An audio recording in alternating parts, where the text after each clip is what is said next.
Welcome back to School of Calisthenics. It's Tim and I've got rid of Jacko because I wanted somebody who's got bigger arms, so I've got Seth on board. Tell me what today's about. We are going to be doing handstand strength.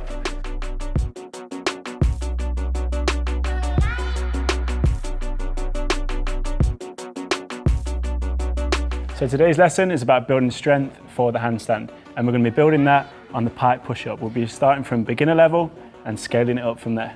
We see so many times when people get this exercise a little bit wrong, we can tweak it, but if you know a few things to adjust it so it's relevant for your level, it can really be instrumental in creating strong foundations. Okay, cool. So Pike push-up, level 1. Tim, if you want to get into a push-up for me, it's the best place for us to start from. Now from here, we're going to be raising our bum up into the air, and we're bringing our toes forwards, and we're trying to load the shoulders. And from here, we're coming forwards, descending the shoulders, goes off from the tricep, head down to the ground, and we're trying to create this triangle at the bottom.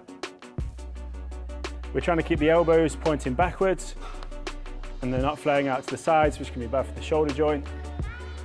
Also, when we find that we're weak, sometimes we end up pushing out horizontally rather than pushing out vertically.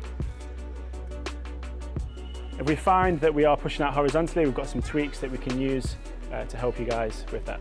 Yeah, that's all about a little bit of just trying to opt for a bit of a stronger position. So the brain likes to push for the chest rather than pushing vertically. The handstand carryover, the transfer into that is going to keep really built on us being able to keep the hips nice and high. So we can work through some decreases in range of movement and also in some eccentrics. Cool, so our first variation, we're going to be starting up at the top again, and we're going to use the available range of motion that we have. So see Tim is coming down around 25%, 50% of the way down to where he feels comfortable, and pressing back out again. That's the first variation we're going to use. It might be in that position, guys, that from week to week you're just going to try and increase that range, but again, control a good position, and just each time you're doing these in your training program, just try and push a little bit lower into those positions, right? And just try and find an extra bit of depth, just make it difficult for yourselves. Cool.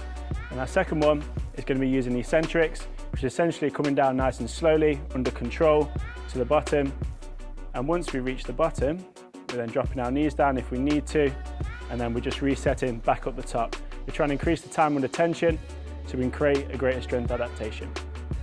So if we've got the Pike push-up on the floor nailed down, and we can put together 8 to 10 good quality reps, really focusing on that vertical pushing movement with the hips high, we're going to need to progress it a little bit to make some more overload, and the box is a really useful tool and is starting to help us to get hips stacked up on shoulders. So let's get the big guy to show us a demo. So you can change the box height depending on where you're at with this. You don't have to start with such a high box. This is probably sort of max level for Seth, but you could start a little bit lower just to start to feel it. But what you can see straight away is the hips are stacked much higher on top of the hips, shoulders, sorry. And if we were in our tuck handstand position, this is a similar sort of shape to what we want to be in. So all Seth's going to do now is keeping the bum up in the air, legs nice and straight, and he's going to lower himself down, keeping those elbows screwed in close to the body. That's a nice stable position for the shoulder. Just show him a bad rep, Seth, with the elbows to the side. Don't let them flare out this way. So you can work through some reps in there, really building some strength. If you find that difficult though, you can actually just work through partial range of movement again. So it might be that you're just working through into those lower positions wherever you can. If you're doing this on a really high box and you've those partial ranges are feeling difficult, you can of course drop the box height down.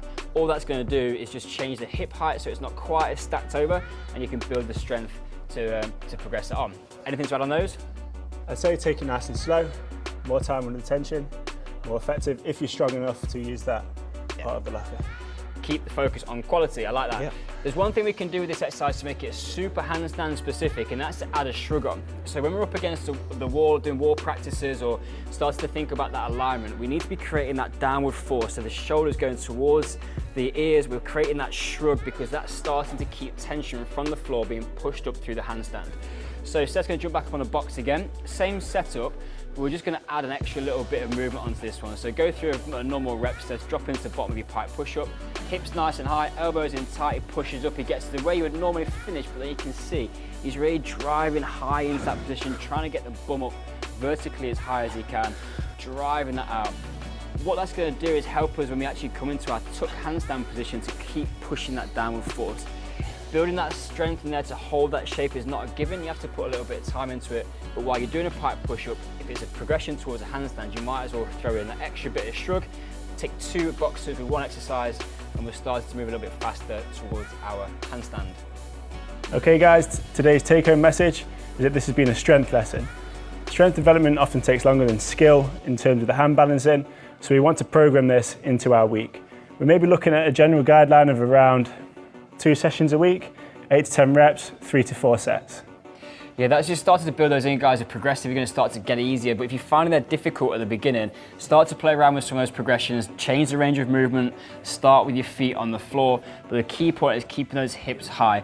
If you're doing this at home where you haven't got a change of box heights to play around with, you've only got like a sofa if you're training in your front room, just start to think about getting those hips high, but then work through range. If you're in the gym and you've got lots of boxes to play around with, prioritize the foot height before you're just going to stick all the way up on top. It's just going to give you a more progressive adaptation from your strength perspective.